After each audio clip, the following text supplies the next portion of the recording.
গল্পটি কে লিখেছে জানি না, তবে মেয়েদের জীবন কি ঠিক এমন ভাবেই অবহেলিত?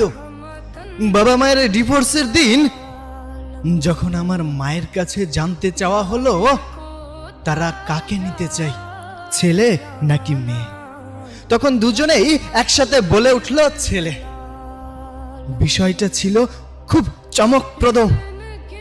মেম্বার, চেয়ারম্যান সবাই অবাক হয়ে তাকিয়েছিল আমার দিকে।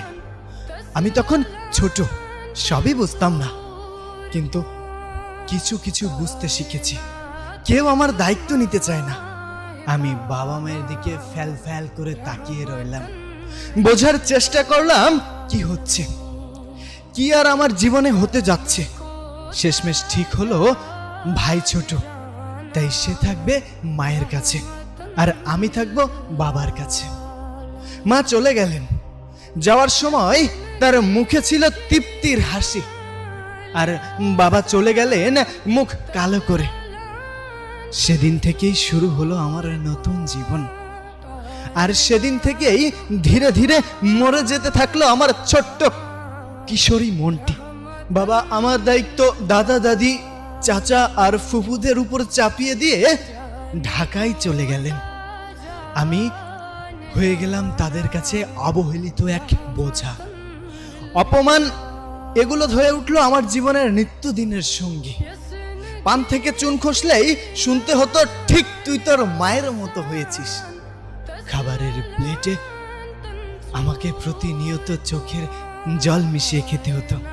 মুখে ভাত আর চোখের পানি, এই ছিল আমার সবচেয়ে আপন জিনিস।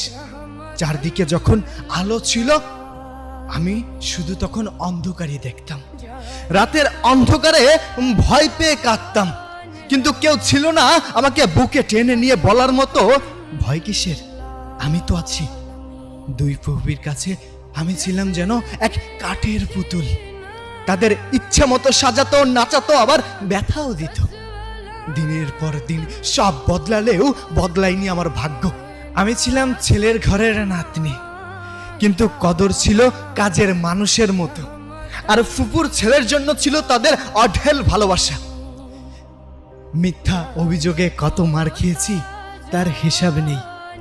একদিন ছোট্ট একটা ভুলের জন্য আমার দিকে ছুড়ে দেওয়া হলো মুঠো ঝাঁটা, যেটা আমার নরম পায়ে কাটার মতো গেঁথে গিয়েছিল। রক্ত ঝরছিল, মনে হচ্ছিল এই বুঝি প্রাণটা বেরিয়ে যাবে। শীতের এক বিকালে চিনি কিনতে বাজারে গিয়েছিলাম। পথের ধারেই মায়ের সাথে দেখা হয়ে গেল। পাগলের মতো